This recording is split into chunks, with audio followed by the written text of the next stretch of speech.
Olá, seja bem-vindo a mais uma edição do Diz Aí. Hoje o nosso convidado é super especial, é o Eduardo Neiva, da área de PDI, que vai explicar tudo para a gente. E o Eduardo é ex-diretor da Sociedade de Engenheiros de Petróleo. Eduardo, seja bem-vindo. Muito obrigada por estar aqui com a gente. E eu gostaria muito que você falasse sobre o que é o PDI, né? O PID, que depois virou PDI, né? A importância disso para a indústria, para a economia, né? Para o setor de pesquisa como um todo. Pode falar, a palavra é sua. Obrigado, Flávia. Obrigado a todos que estão nos ouvindo aí, né, nos vendo, né, nesse momento.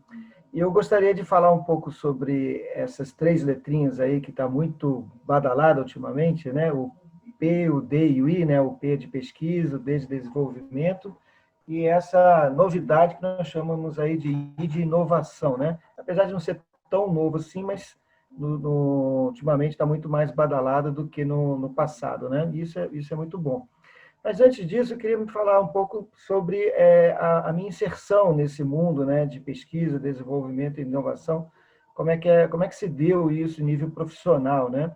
Eu sou formado pela Universidade Federal do Rio de Janeiro, sou físico pelo Instituto de Física da UFRJ e meu início assim de envolvimento com o PDI, né, na época era mais com o P e o D, o PID, né, foi no laboratório de baixas temperaturas do Instituto de Física da UFRJ, né?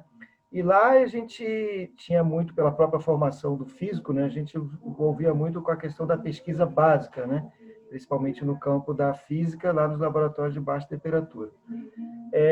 No final da minha graduação, eu tive a oportunidade de assistir uma palestra, né, do ex-presidente do Inmetro, né, que era, inclusive, empregado do sistema Petrobras, estava cedido, e ele anunciou o lançamento do primeiro programa de mestrado em metrologia, Metrologia para a Qualidade e Inovação do país, aquilo me chamou muita atenção, quando eu comecei a me interessar para poder sair da parte de pesquisa básica, que a gente vai poder explicar um pouco mais para frente, para a parte do desenvolvimento experimental.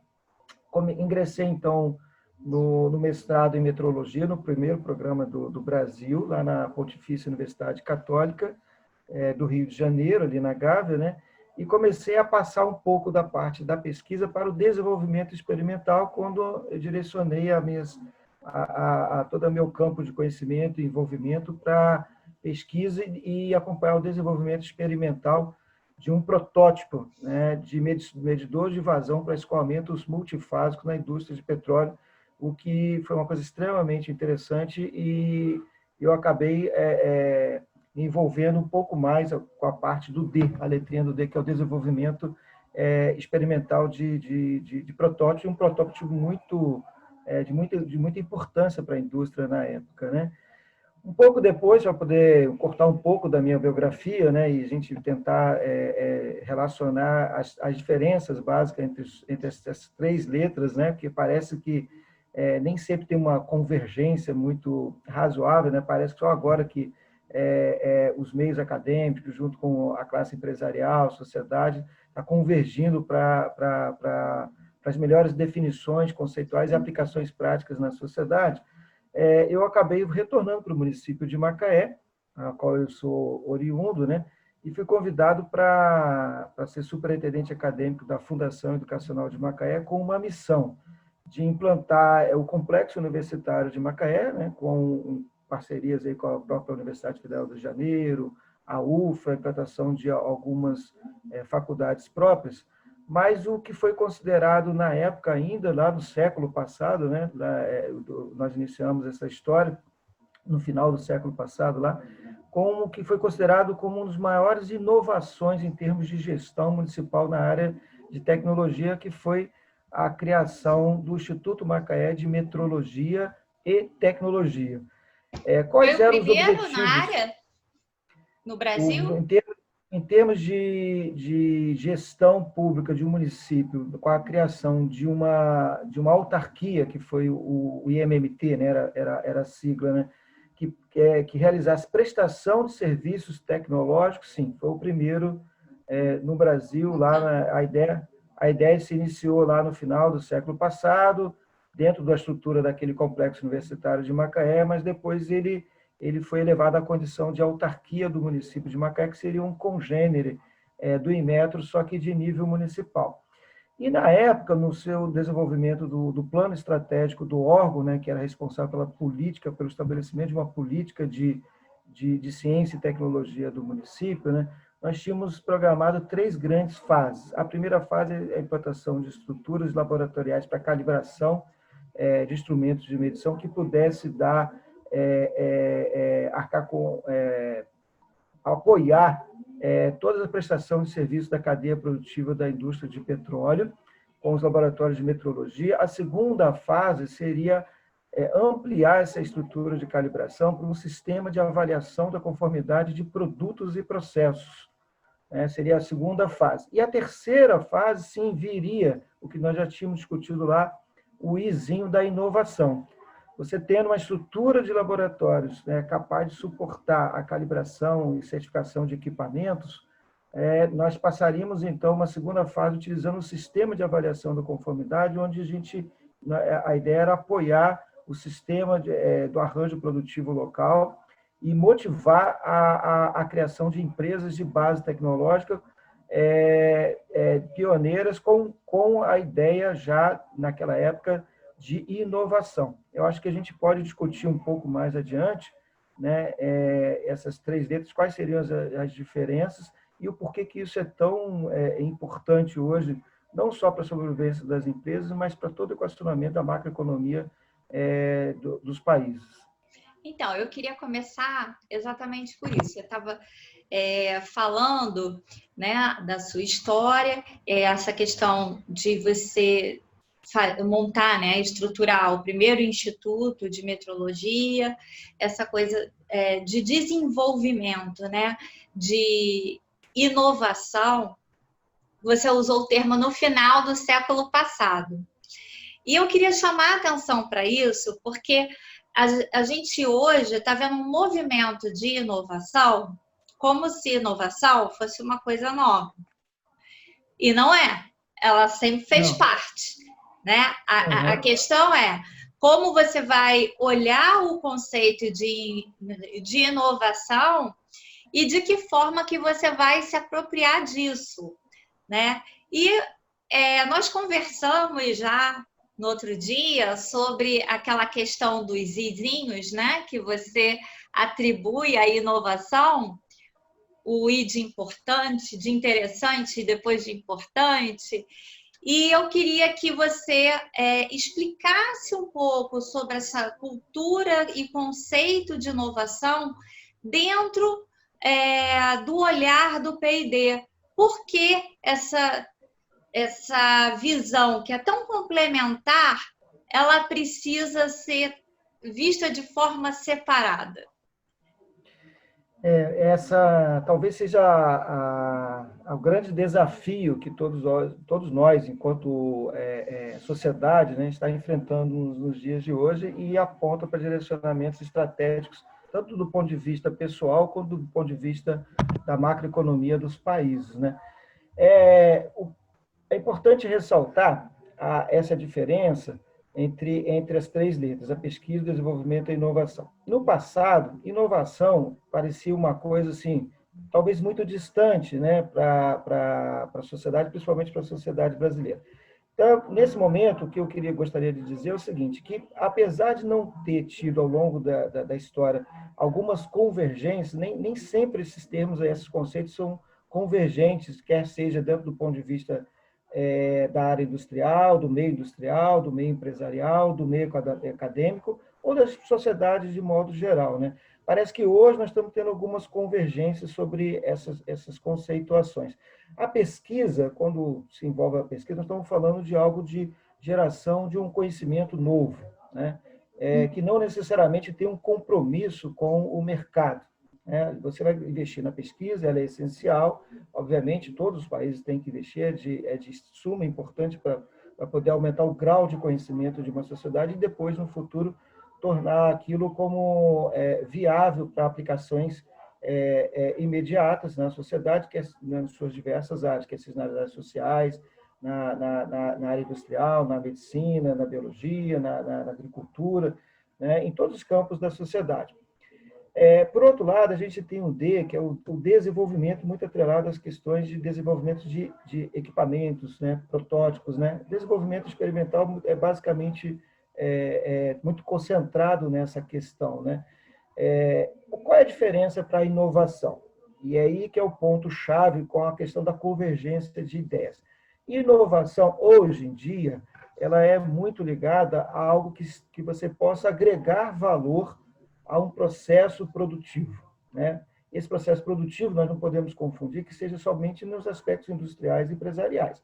Ele pode ser até nos aspectos sociais. Você pode inovar um processo de gestão na qual a sociedade tem um ganho com aquilo, né? Ou na sua melhoria da qualidade de vida, assim como também inovação nos processos de gestões ambientais. Né? Não necessariamente a inovação é só de produto ou de um equipamento, né? Necessariamente, mas existem gestões de processos e de gestão também. Mas, mais do que isso, a inovação se difere um pouco da pesquisa, que pode ser dividida na pesquisa básica e na pesquisa aplicada, e, por vezes, às vezes confunde muito a questão da pesquisa aplicada com a inovação, né? A gente vê isso em muitos ambientes, não só empresariais, mas os ambientes acadêmicos, né? Tem uma ligeira diferença, né? Por dois aspectos, né? Primeiro que hoje é entendido muito bem que inovação, ele só é considerado uma inovação quando você consegue realmente agregar um valor a um produto ou um processo que possa dar um retorno financeiro, econômico, de certa forma, imediato, ou a manutenção da competitividade de algum produto ou algum tipo de mercado dentro da sociedade. Né? E outro ponto muito chave é que quando você parte para diferenciar o tipo de investimento que você vai aportar, e particularmente aí eu estou falando da indústria do petróleo, na qual eu militei, né, praticamente a minha vida profissional quase toda, né, existe uma diferença de tempo e de campos de incerteza de retorno da geração daquele conhecimento ou da geração de um determinado produto.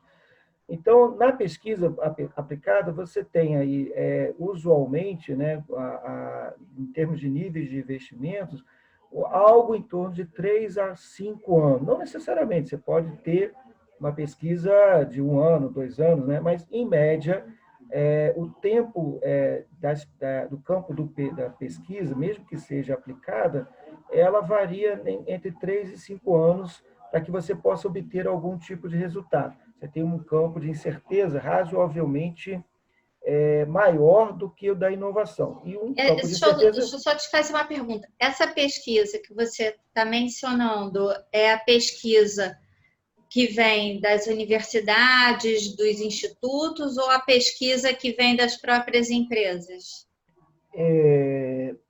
Você tem dois grandes campos de financiamento de modo geral, né? Você tem os investimentos em ciência e tecnologia, que são de origens de verbas governamentais, são aprovadas, né, pelos orçamentos anuais, que é aprovado pelo Congresso Nacional, e aí você tem o aporte de financiamento de pesquisa através dos fundos setoriais, isso é um tipo de investimento em ciência e tecnologia, e aí tem as diversas modalidades de pesquisa, mas eu estou falando basicamente das verbas oriundas do setor empresarial. E aí setor privado. Não necessariamente tem que tomar um pouco, às vezes, de cuidado. Porque às vezes a empresa é pública, né? Isso é uma coisa que a gente vai talvez esclarecer um pouco daqui para frente. Mas antes de diferenciar esse tipo de investimento, claro que eu vou focar mais na questão do investimento empresarial, quer seja privado ou de economia mista, né? Ou completamente estatal, eu queria abordar um pouco mais na conceituação ali da diferença entre a pesquisa e a inovação. Né? Quando a pesquisa ela tem mais ou menos esse caráter de ter entre 3 e 5 anos, mais ou menos, e ele tem um nível de incerteza, vamos dizer, intermediário entre o aporte financeiro e o resultado esperado. E aí fica a pergunta, por que se faz, então, se investe então em pesquisa? Porque a pesquisa é importante para que você absorva algum tipo de conhecimento, principalmente um conhecimento complementar, ou de uma determinada área, ou por um determinado produto, que depois, no futuro, você pode vislumbrar um processo de inovação. Então, qual é a diferença lá entre a pesquisa e a inovação, basicamente? A pesquisa ela leva de 3 a 5 anos, tem um campo de incerteza de retorno que não é exatamente o que se propõe com a inovação. A inovação, diferentemente, ela permeia por um tempo curto, ela se caracteriza por um tempo curto em relação ao investimento e o retorno daquele, ou a aplicação daquele investimento na sociedade, tendo muito o cunho hoje mercadológico, ou seja, se você está investindo um dinheiro, né, para promover uma inovação, e aí uma outra coisa, aproveito para dizer que inovação não necessariamente tem que ser disruptiva. Hoje em dia, né, tem muita gente que pensa, inovação tem que ser disruptiva, você vai mudar completamente o processo, vai mudar completamente o produto. Não, existe a inovação que pode ser considerada incremental, que é agregar um determinado equipamento ou modificar parte do teu processo ou agregar um equipamento, uma peça, um produto que já existe para fazer com que ele se torne mais competitivo. E aí sim, se você no final desse investimento verificar que você conseguiu ter retorno financeiro daquele processo de inovação, quer seja na área de gestão, quer seja no equipamento ou produto, e a manutenção desse mercado, aí sim nós podemos considerar, num prazo curto, que aquilo realmente foi um processo viável de inovação. Diferentemente do campo da pesquisa, né, que tem uma certeza relativamente um pouco mais alta do que a de inovação. E se nós compararmos, então, com a pesquisa básica, né, que é aquela coisa que é um campo de conhecimento novo, ela tem um campo de incerteza assim, muito mais alto se aquilo vai retornar realmente para a população e para a sociedade. Então, acho que, posto isso, eu acho que nós poderíamos adentrar um pouco mais sobre essa questão da diferença de investimentos em ciência e tecnologia que vem dos orçamentos públicos com os investimentos empresariais, tá? Eu acho que agora a gente, depois de baseado nesse conceito, acho que nós podemos dar uma contribuição relativamente grande nessa questão aí dos investimentos empresariais em PDI. Mas eu fico aí, me coloco um pouco mais agora, se você tiver alguma pergunta específica, alguma colocação. Dando continuidade mesmo a esse tema, né? Quer dizer, a gente tem as linhas de pesquisas que são fomentadas, né, pelos governos, enfim, e que promovem a pesquisa de base, a pesquisa aplicada, de uma maneira geral, né? Sim. E existe como é que fala? O potencial de se promover investimento também através da empresa no seu próprio P&D ou da empresa poder investir em terceiros para desenvolver aquela pesquisa, né? Sim. Eu queria que você falasse um pouco disso, porque, na verdade, a empresa ela não necessariamente ela tem que ter internamente aquele corpo de PDI, né? Ela pode se utilizar de, vamos dizer assim, um escopo de pesquisadores que estão fora, startups, enfim, uma série de players do setor que podem alimentá-la nas suas necessidades de PDI. Então, eu queria que você falasse um pouco disso. Perfeito. É importante a sociedade hoje ter uma clareza entre os tipos de investimento que nós temos em PDI, né? Voltando à questão, todos os governos eles investem em ciência e tecnologia, mas de forma orçamentária, aprovado pelos congressos dos seus diversos países, né?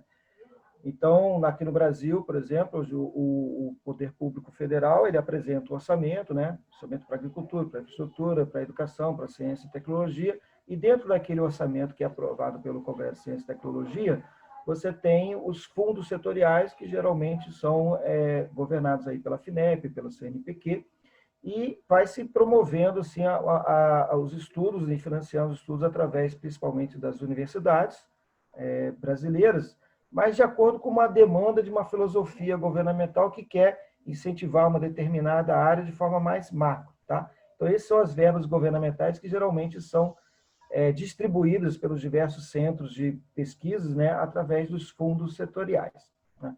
Agora, existe um outro tipo de investimento em PDI, e aí vou falar particularmente da indústria do petróleo, né, que não são verbas governamentais, elas são ditas investimentos empresariais. E aí que a gente tem que ter um pouco de cuidado. Mas investimentos empresariais é só de empresa privada? Não, nós temos que tomar um pouco desse cuidado.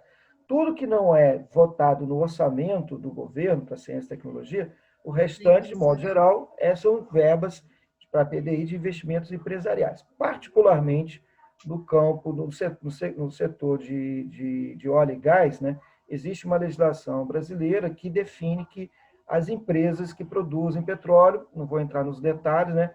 Elas têm que um dever de fazer investimentos do parte do seu lucro em PDI. Tá? É obrigatório. É obrigatório. Mas não vou entrar agora aqui no detalhe, nós podemos marcar uma outra. Só para falar dessa questão. Só para falar disso. Aliás, tem diversas questões para a gente falar, né? Mas explicando basicamente como é que se dá esse nível de investimento. Né? Ele é obrigatório, no parte dos seus lucros, não para todos os campos, né? Para aqueles que têm grandes volumes de produção. E aí as empresas elas têm que necessariamente fazer esse investimento, mas isso que tem que ficar claro que isso não é um investimento governamental. Então, a diferença básica está aí, que nesse tipo de investimento empresarial, você não tem uma definição do governo, diferentemente dos fundos setoriais, quando é aprovado lá pelo Congresso. A cada empresa ela tem uma forma de gerir esses recursos e, principalmente, o tipo de PDI, o tipo de pesquisa ou desenvolvimento ou inovação contratado, ela vai muito de encontro à filosofia e às necessidades de desenvolvimentos ou de algumas inovações que venham estar atrelada ao seu negócio. Né? Então, é um tipo de investimento em que as instituições, de modo geral... Ela se retroalimenta, né, de certa forma. De conhecimento. Se retroalimenta com esse conhecimento que é gerado. E aí você colocou uma coisa muito, muito, muito importante. Né? Parte desses recursos, as empresas têm o direito de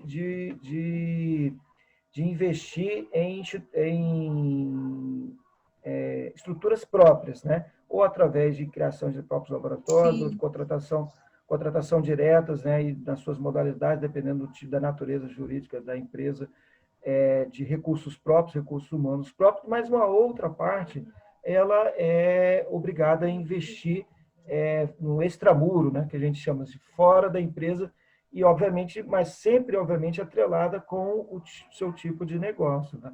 E aí, ou seja, você tem um aporte financeiro, tanto para pesquisa como para desenvolvimento, só que a gente observa, hoje nós temos a percepção que o nível de investimento para o ISIN de inovação, ela vem crescendo assim, muito forte. Né? Por quê? Porque hoje você tem o entendimento que esses recursos, eles têm que dar o retorno financeiro relativamente mais imediato. Né? E isso se acontece na filosofia conceitual do I de inovação. Ou seja, são aquelas atividades e ações, né, que vão produzir algum tipo de equipamento ou uma melhora no processo que já existe em termos lá nos diversos arranjos produtivos atrelados à indústria do petróleo, que possa dar retorno financeiro, sustentabilidade e competitividade desse segmento da sociedade. E aí vai uma outra coisa muito interessante também, que é importante o pessoal ter noção dessa questão da inovação, que ela não necessariamente, por ser verbos empresariais, ela precisa vir só da empresa privada. Né? Ela pode vir de economia mista, ela pode vir de qualquer natureza que tenha ganhos econômicos com esse segmento de petróleo e gás. E se nós observarmos assim, lá no site do Ministério de Ciência e Tecnologia, para quem tiver curiosidade, né, existem sim, muitos gráficos, muitas informações estatísticas comparando países, né, fazendo comparações entre países, entre níveis de investimentos governamentais e níveis de investimentos empresariais. Até para a Como se gente fosse um desmistificar. ranking, né? Assim, do investimento. Isso, tanto em P&D quanto no I de inovação. E aí é um outro assunto que eu gostaria de abordar aqui, que eu acho muito importante para todos nós, estar muito ciente da importância do I, da inovação, que já vem já de algumas décadas, mas principalmente desse momento que a gente vive. A própria China, né, que é um país, né, não entrou em questões, né, ideológicas nenhumas, a gente, né, constatando alguns fatos, né, que é um país, né, de regime, né, diferente de um regime americano. A própria China já há algum tempo, sabe, e esse gráfico está lá no Ministério de Ciência e Tecnologia, pode verificar, há algum tempo vem verificando a importância e a necessidade de ter mais investimentos do setor empresarial na parte de PDI do que necessariamente no setor governamental. Investimento em ciência e tecnologia do setor governamental vai ter em todos os países, em todas as condições, porque é condição sine qua non para a manutenção do conhecimento e visão de mundo, sociedade, ganho de conhecimento para todos, né? Porque o que é inovação hoje, no passado, foi uma pesquisa básica, né? Então nós não podemos abandonar.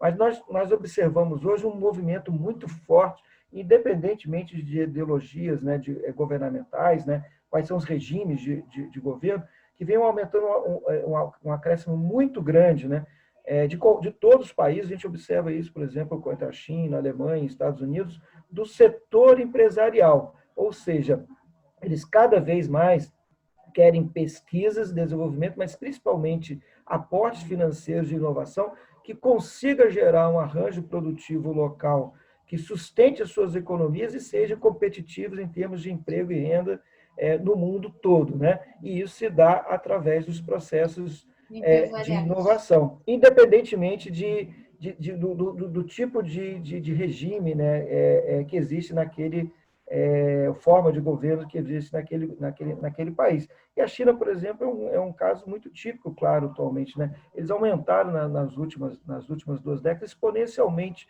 o nível de investimentos em PDI, principalmente no I de inovação, através de empresas, mas as empresas deles são empresas estatais, ou seja, o mundo hoje enxerga o I de inovação, independentemente do tipo de regime que a gente tem, e o I hoje é uma condição necessária de manutenção da competitividade das suas empresas, quer seja privada, economia mista, é o I de imprescindível.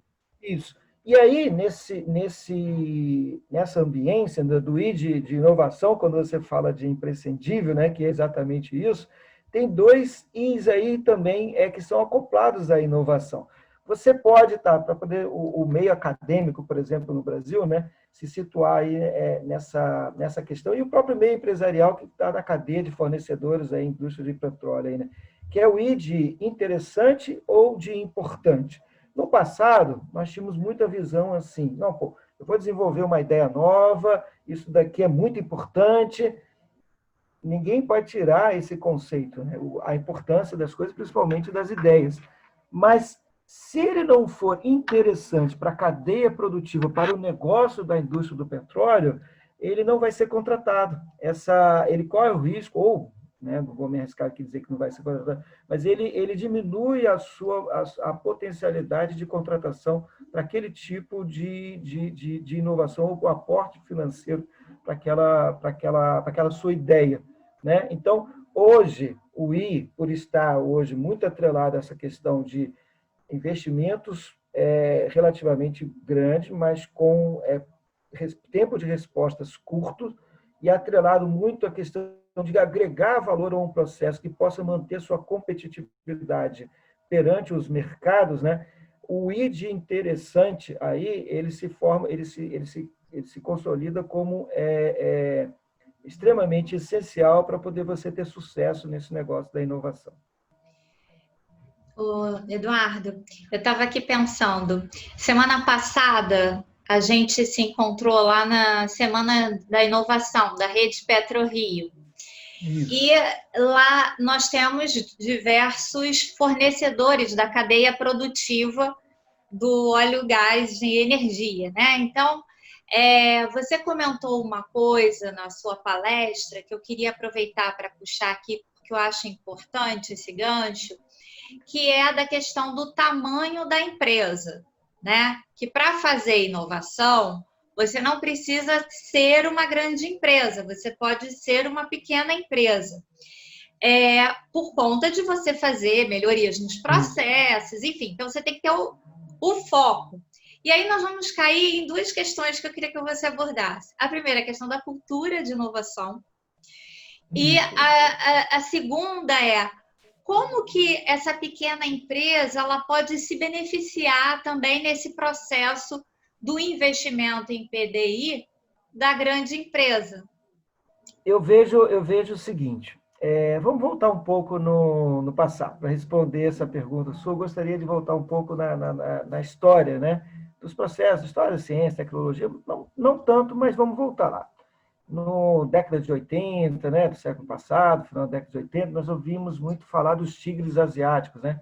Sim, Particularmente sim. aí capitaneado pela Coreia do Sul, em que hoje, por exemplo, nós compramos muitos equipamentos eletroeletrônicos e pouca gente sabe que vem, né? Da Coreia do Sul também, né? Porque todo mundo acha que vem da China, não é bem assim, né? Vem lá da Coreia do Sul. E aí eu me lembro de uma questão que ficou durante muitos anos, né, em pauta, foi não, porque a Coreia do Sul investiu muito em educação, colocou muito dinheiro governamental, né, mudando, capacitando a pessoa, aumentando o nível de cultura e voltando.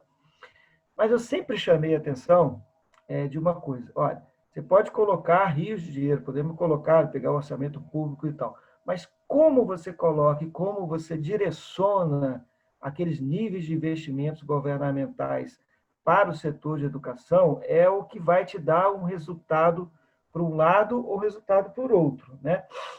E a gente observa o seguinte, vamos voltar lá nas grandes estatísticas sobre PDI, né? E agora com o I de inovação. Mas vamos separar a pesquisa e desenvolvimento e a inovação, Inovação. certo? Então, se nós observarmos as estatísticas mundiais definidas pela OCDE, né, que é a Organização para a Cooperação e Desenvolvimento Econômico, né, o Brasil está até pleiteando entrar na OCDE aí, né? Eles usam muito o manual de Frascati, o manual de Oslo, para poder identificar o nível de competitividade e de inovação de um determinado país. Se a gente observar lá essas estatísticas, a gente e olhando para a Coreia especificamente, que é o exemplo que eu gostaria de dar, pegando o gancho para poder justificar essa questão da cultura, se nós verificarmos os níveis em termos de publicações, de ganho de conhecimento entre pesquisa e desenvolvimento da Coreia, ela não se configura necessariamente entre os primeiros países lá, como os classificados lá da OCDE. Mas se nós olharmos para os níveis de inovações gerados, né, com patentes e tal, e agregação de valor econômico da sua cadeia produtiva da Coreia, ela se configura entre os tops mundiais. Olha, aonde que está a diferença? Eles pegaram os recursos humanos, é um fato, pegaram os recursos públicos, investiram muito em educação, mas eles delinearam para um determinado segmento do campo da ciência e tecnologia, porque eles entenderam que os processos de inovação é o que iriam garantir os mercados na época e os mercados futuros para os seus arranjos produtivos, quer seja do ponto de vista interno, quer seja também para o nível de macroeconomia em termos de exportação, né? Então, o que eles fizeram? Eles apontaram para um caminho de ganhos de cultura e direcionaram essa cultura para o processo de inovação, né? Então, o que você falou exatamente o ponto nevrálgico da questão das políticas públicas voltadas para o processo de inovação. E o que o pessoal tem que se consolidar muito e entender o seguinte, que inovação nem sempre, vou voltar, nem sempre é disruptivo. Vou dar um exemplo Sim. que eu, às vezes, sempre uso, da aviação, né? A aviação, depois, principalmente entre a Primeira e Segunda Guerra Mundial, avançou muito. Particularmente depois da Segunda Guerra Mundial, nós tivemos assim um avanço quase que exponencial, né? Principalmente na qualidade, né, da indústria aeronáutica, né? E vamos imaginar o seguinte, para separar o I da pesquisa e do desenvolvimento experimental. Nessas últimas 5 décadas ou 6, quais foram as grandes invenções, que está muito ligado à pesquisa e ao desenvolvimento experimental da indústria aeronáutica? A turbohélice e as turbinas, né? Qual a quantidade disso?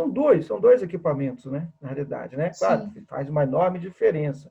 É. Então, em termos de ganho, de novidade e invenção, de lá para cá, dessas últimas 5 décadas, nós tivemos algo de novo na aviação?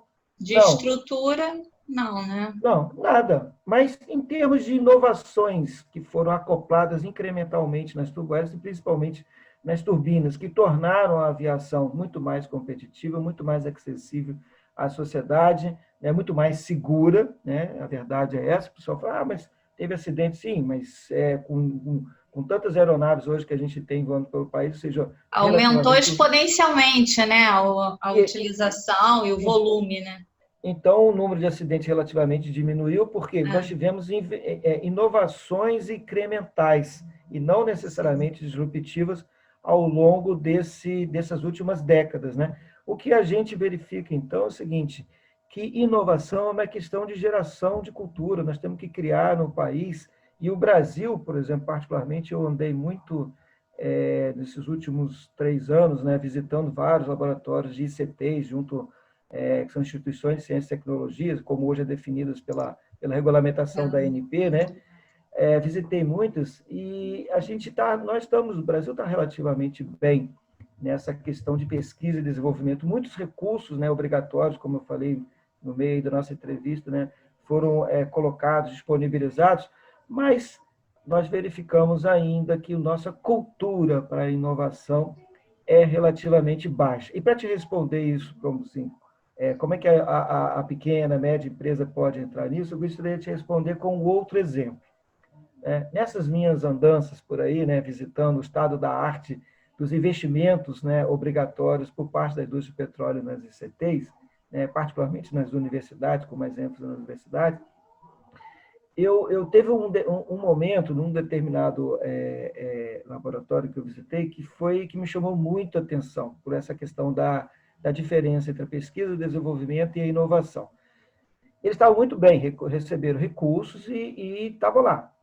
Tinha um projeto de 4 anos e, se eu não me engano, agora aqui no final do segundo ano para o terceiro ano, estava previsto os orçamentos que eles receberam, a aquisição de um equipamento para fazer medidas em laboratórios, muito ligados à área de exploração, né? O indústria petróleo tem vários segmentos, né? A gente estava lá visitando para a área de exploração. E aí eu tive a curiosidade, por que esse equipamento só vai chegar aqui no terceiro ano do projeto, né? Do projeto lá de pesquisa. Era uma pesquisa aplicada, com criação de parte da pesquisa era infraestrutura laboratorial e da infraestrutura aquisição de equipamentos, né? E eu falei assim, porque o fabricante ele só fabrica de 10 a 12 no mundo. Ora, mas por que só 10 a 12 no mundo, né? E onde que ele está, esse fabricante? Pode responder? Sim, está nos Estados Unidos e o custo é em torno de US$ 1 milhão. Olha, em cotação atual, nós estamos falando de um equipamento de US$ 5 milhões, ele se produzir aí 10 a 12, vamos colocar, a grosso modo, 50 milhões de reais de faturamento É, anual, e ele não tinha capacidade de entregar de entregar. Tinha fila de antes, espera. fila de espera no mundo todo. Eu falei assim, mas você pode me passar a informação desse fabricante? Sim, posso. Eu fui pesquisar. O fabricante era uma empresa de três empregados, cujo CEO da empresa era o próprio dono, né? A esposa que era acho que formada em administração e o filho era técnico em eletrônica. E ele era egresso de uma das faculdades de física lá do estado lá dos Estados Unidos, né? E ele pensou o seguinte: não, eu não quis ir para pesquisa básica e tal. E o aluno americano, né, ele já tem essa cultura, Ele né, é de sair estimulado desde o jardim de infância, né? desde já de infância, como você está colocando, e na própria estrutura, né, cultural do país. Não, É, peraí, eu quero ter o meu negócio próprio. E ele durante o processo dele, tá, eu tive essa curiosidade de formação dele, ele verificava assim, pô, esse equipamento aqui a gente usa no laboratório. Esse equipamento aqui, diversas universidades no mundo todo usam, né? E adquire esse laboratório com alguns fabricantes, acho que tem de 10 a 15 fabricantes no mundo todo. E ele percebeu o seguinte, que se ele acoplasse um determinado dispositivo eletrônico ao equipamento, ele iria reduzir muito o nível de incerteza daquelas medidas, e isso era um ponto extremamente importante para que tivesse progresso no campo da pesquisa, né? Nas informações Sim. que estavam sendo adquiridas, e aquelas informações elas teriam muito mais credibilidade do ponto de vista acadêmico e também dos seus desdobramentos se tivesse do ponto de vista do uso disso para a sociedade com algum tipo de protótipo, a construção de algum protótipo. Então, na verdade, ele não promoveu uma inovação disruptiva, ele só verificou que com uma inovação incremental ele poderia ter um ganho de mercado assim absoluto, saiu da faculdade, montou sua pequena empresa, pegou lá um aporte de Uma capital startupzinha. e fez uma inovação incremental e vende 10 equipamentos desses no mundo com 3 empregados, ele mesmo sendo o dono. Então, o recado para juntar isso da sua pergunta e da sua colocação é o seguinte: inovação não é só uma questão agora de empresa grande, pequena, de idade. Inovação qualquer um pode fazer, qualquer um tem condições de fazer, e é necessário que se faça para que a gente tenha sobrevivência. Eu tenho dito o seguinte: as pequenas e médias empresas do arranjo produtivo da indústria do petróleo, que são fornecedores de bens e serviços, se eles não começarem a ter esse olhar, eles terão muitas dificuldades de se manter nesse mercado que está cada vez mais inovador e com esse conceito de que inovação ele tem que dar retorno financeiro. E uma outra coisa, só para complementar isso que você colocou, a sua pergunta, inovação, antes ela era tida muito como um departamento, né? Uma empresa, como geralmente as Sim. empresas grandes. Você tinha o setor de engenharia lá, produção. Uma diretoria de inovação, né? Aí você tinha eles achavam que inovação era criar um laboratório, colocar lá, contratava os PhDs, ou pessoas, né, patrocinava, né, financiava cursos de mestrado, doutorado, e achava que inovação era aquilo ali. Né? Ou seja, cada um vai... Aí o setor lá de pesquisa de PDI, né, entendia de um jeito, o setor de produção entendia de outro jeito, quase que não se conversava, né, porque um queria uma resposta mais imediata, o outro tinha um outro entendimento. E hoje verifica-se que, além de você ter as estruturas, se for uma empresa de razoavelmente de porte, né, você precisa ter pessoas com perfil para fazer gestão de PDI nas organizações. Isso vai muito para a Gestão de questão... inovação. Isso. Aí, quando eu falo PDI e inovação, é para E poder inovação. juntar e pessoas que têm essa capacidade de olhar o mercado, olhar o mundo e fazer essas interfaces, liderar processos, né, de interfaces entre a área de produção da empresa, a área de marketing, a área de tomador de decisão, a área de compliance, com o laboratório lá de PDI. Isso dentro de uma grande organização. Ah, mas então vou ter que ser de uma grande organização para poder fazer o I de inovação. Não. Você pode ter pessoas, ou se capacitar, ou se modificar, se abrir sua mente, para que dentro da sua empresa, quer seja de grande, média ou pequeno porte, hoje existem sistemas, né, de arranjos que estão sendo voltados e construídos para a PDI, em que você pode simplesmente fazer a gestão desse processo e promover a inovação dentro da sua empresa, com seus produtos ou com seus processos, E com seus independentemente do tamanho funcionários da também, empresa. né? Independentemente do tamanho da sua empresa, né? Existe hoje ecossistemas de inovação que já estão muito desenvolvidos no país. Basta para isso nós mudarmos cultura, né? E aí vou aproveitar um gancho, se você me permite, né? Porque eu À estou aqui vontade.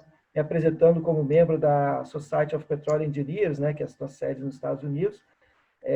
Termo em português é Sociedade de Engenheiros de Petróleo. Eu fui diretor de comunicação da seção Macaé. Hoje eu estou atrelado à seção Brasil da SPE, né?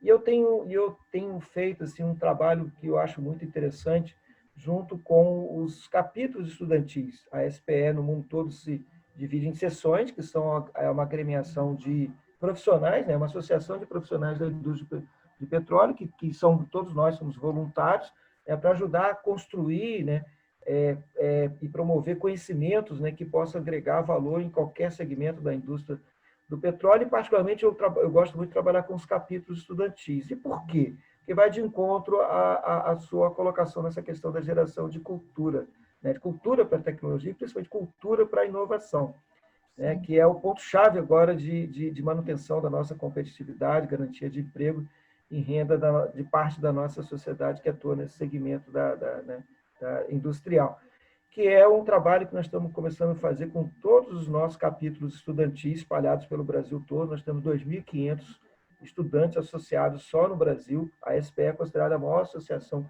de profissionais do mundo, né? Estamos aí em torno de 100 países, né? Tem mais de 200 mil associados.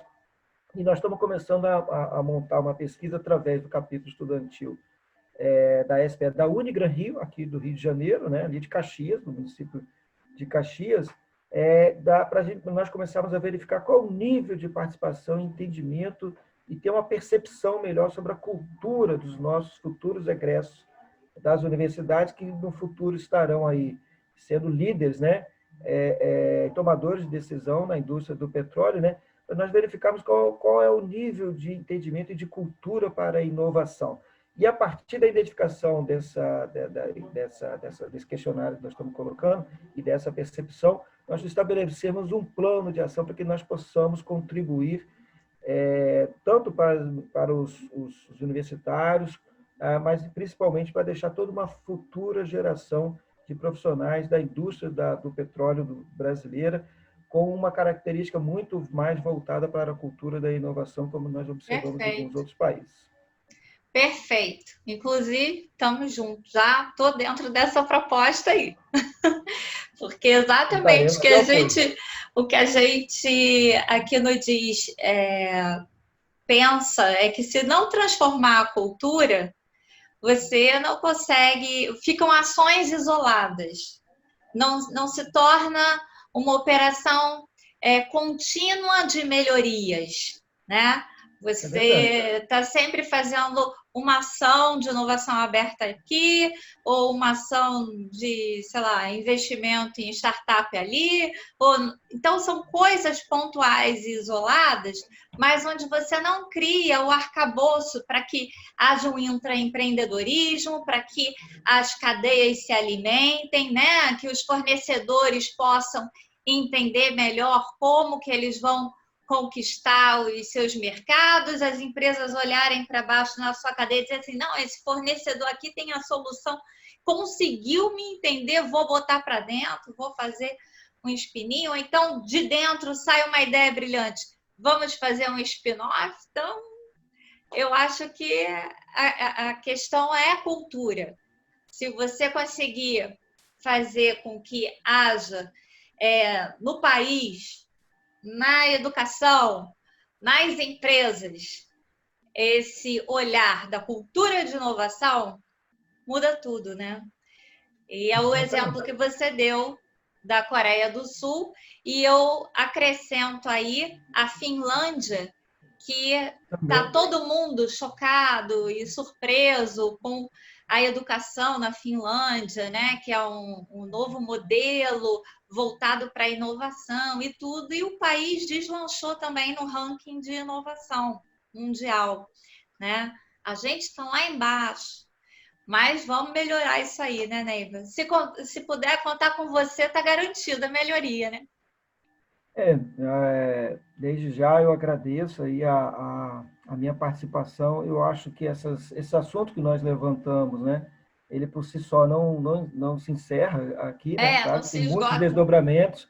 Nós colocamos algumas particularidades, alguns segmentos, mas, de qualquer forma, nós conseguimos aí, podemos tentar continuar a dar nossa contribuição para que a gente possa gerar conhecimento e, principalmente, ajudar nessa transformação cultural, particularmente aí onde eu estou militando mais junto com a SPE e em especial aos nossos capítulos estudantis, para que nós possamos formar profissionais e cidadãos, né, já estão se consolidando, né, que ajudem o país a mudar essa nossa cultura e verificarmos que ciência e tecnologia é base, condição, né, está substanciado pelo processo de formação educacional e cultural, mas que as atividades de inovação ou de inovações, né, dos diversos segmentos são essenciais para a manutenção da vida de emprego, renda e qualidade de vida futura de todos os nossos cidadãos. Muito bem. Conte comigo no que for possível. O giro da economia, né? Possibilita o giro da economia, né? Com competitividade. Neiva, muito obrigada. mesmo. Nem sei como te agradecer, tirar um tempo da sua agenda para conversar aqui com a gente. Foi muito bom.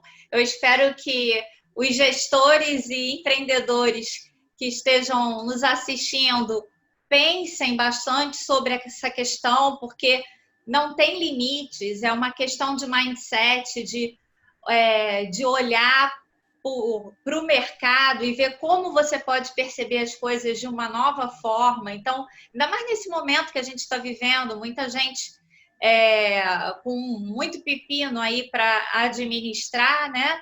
E as empresas têm que abrir a cabeça para novos modelos, novos relacionamentos, novas formas de colocar produtos e serviços no mercado, porque tem que inovar. Agora é o ido imprescindível, importante, interessante e de inovação. É o que a gente está precisando.